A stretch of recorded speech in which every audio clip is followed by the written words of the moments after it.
let us discuss about another important minor pathway of carbohydrate metabolism is the fructose biosynthesis.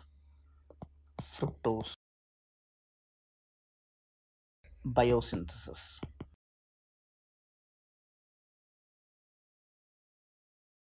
Remember guys, this is also called as the polyol pathway or the sorbitol pathway. Okay. So the fructose in our body is mainly produced from glucose. So produced from glucose. Okay. And remember a very important point here that in the body, fructose is the primary source of energy for spermatozoa. This is very important for the fructose biosynthesis topic. Okay, so fructose is required for, or we can say the primary source of energy for spermatozoa.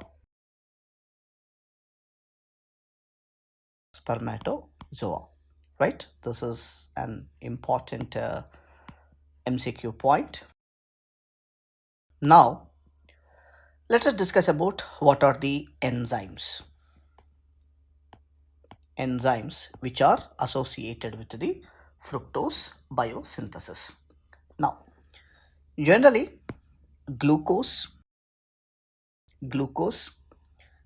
gets converted to glucose 6 phosphate, right?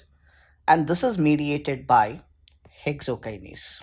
Hexokinase is the enzyme, and in the liver we have the glucokinase. And this glucose 6 phosphate finally forms the product called as pyruvate, right? Called as pyruvate, and this is the normal glycolytic cycle, right? This is the normal glycolytic cycle. But the alternative pathway is called as the sorbitol pathway, and the sorbitol pathway is responsible for the biosynthesis of fructose mainly in the hyperglycemic states. So now when the concentration of the glucose in the blood, if it is high, so the entire glycolysis cannot handle the glucose load. Therefore, the glucose will enter into the different pathways. Sometimes the byproduct of the glycolysis called as glucose 6 phosphate may enter into hexose monophosphate shunt and other pathways also, because for the biosynthesis of other products. In the same way, so in the hyperglycemic states, the glucose is responsible for the biosynthesis of another sugar called as fructose. So now let us see these reactions. Now in the hyperglycemic states, the glucose is acted upon the enzyme called as aldolase reductase. And in this process, remember NADPH gets converted to NADP. In this process, NADPH gets converted to NADP. So previously also I have mentioned, whenever NADPH is utilized in the cycle, it is the anabolic pathway but not the catabolic pathway. None of the catabolic pathway utilizes NADPH, right? So which means we are talking about the biosynthesis of fructose, which means something is going to be synthesized in our body, because the fructose is essential energy source for the spermatozoa. That's therefore in this reaction of aldose reductase, NADPH gets converted to NADP, so to produce the sorbitol. Remember, sorbitol is called as sugar alcohol. Sorbitol is called as sugar alcohol. Now, this sorbitol acted upon the enzyme called as sorbitol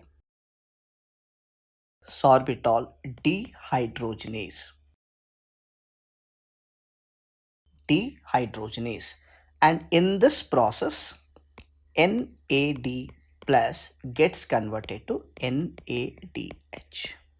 NADH is generated in this reaction, finally to produce the compound called as fructose. And this fructose biosynthesis takes place only in the hyperglycemic states. So whenever I call it as hyperglycemic states, so immediately you will think about maybe the fructose biosynthesis takes place only in diabetes. No, that is not exactly true. Whenever we consume diet with high sugar, so whenever the blood glucose levels are increased, then what happens is the glucose will enter into the glycolytic pathway anyway. As I told you that whenever the glucose load is too much, not in the diabetes, even in normal conditions also, when we consume the diet with high sugars, then the glucose will anyway enter into the glycolytic pathway to produce pyruvate. From there, the pyruvate enter into the pyruvate dehydrogenase complex, from there into the TCA cycle to produce NADH and carbon dioxide. So along with this, the byproducts of the like glycolytic pathway like glucose 6 phosphate will also enter into the biosynthesis of other compounds. Example, as I mentioned about HMP pathway, in the same manner, the glucose will also enter into the sorbitol pathway or the polyol pathway, where it is acted upon aldose reductase to produce sorbitol, and the sorbitol is acted upon sorbitol dehydrogenase to produce fructose. So that is the reason I called it as in hyperglycemic states only the fructose biosynthesis is taking place. Okay. Now, so tell me, what are the tissues which have both aldose reductase and sorbitol dehydrogenase? Because these are the two key enzymes, right? One is the aldose reductase and second one is the sorbitol dehydrogenase.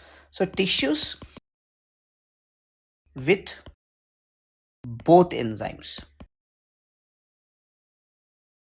because there is some clinical link to it. That's the reason I'm explaining this point over here. Tissues with both enzymes. Okay, what are they? Liver,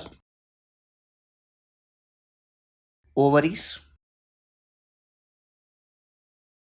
and seminal vesicles. Seminal vesicles. Okay, so whenever the tissues have both aldose reductase and sorbitol dehydrogenase, the fructose is the byproduct which is produced. But in some of the tissues, you have only aldose reductase but not the sorbitol dehydrogenase. Okay, so let me write them also. Tissues with aldose reductase but not sorbitol dehydrogenase. Okay, so not sorbitol dehydrogenase but only aldose reductase.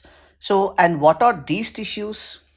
One is lens and second one is retina, right? Retina. And third one is kidneys. Okay, and the fourth one is neuron, which is Schwann cells. Schwann cells. So remember guys, in these tissues, we do not have sorbitol dehydrogenase, but we have only aldose reductase. So what is the clinical application with this? Okay, I told you that in the hyperglycemic states, fructose is produced. Absolutely fine. So what happens in the diabetes mellitus? Diabetes mellitus itself is a hyperglycemic state. So whenever the patient is having diabetes mellitus with uncontrolled diabetes mellitus, when the blood sugar levels are very, very high. So in this process, obviously, this extra glucose will be diverted to the biosynthesis of fructose. During this process, what happens is in the liver, ovaries, as well as in the seminal vesicles, in these three places, fructose is obviously produced. So there is no problem with these tissues. But what happens in the tissues where only aldose reductase is present but not the sorbitol dehydrogenase? So if there is no sorbitol dehydrogenase, only sorbitol is accumulated. Sorbitol is produced and it is not converted to fructose. So sorbitol is a sugar alcohol. So that is the reason whenever the accumulation of the sorbitol is responsible for the development of cataract. That is the reason you have cataract in diabetes mellitus patients, right? So cataract, these are the manifestations of the eye.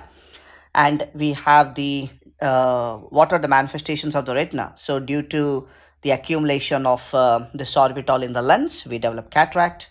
Due to accumulation of the sorbitol in the retina, we have diabetic retinopathy, right? Diabetic retinopathy.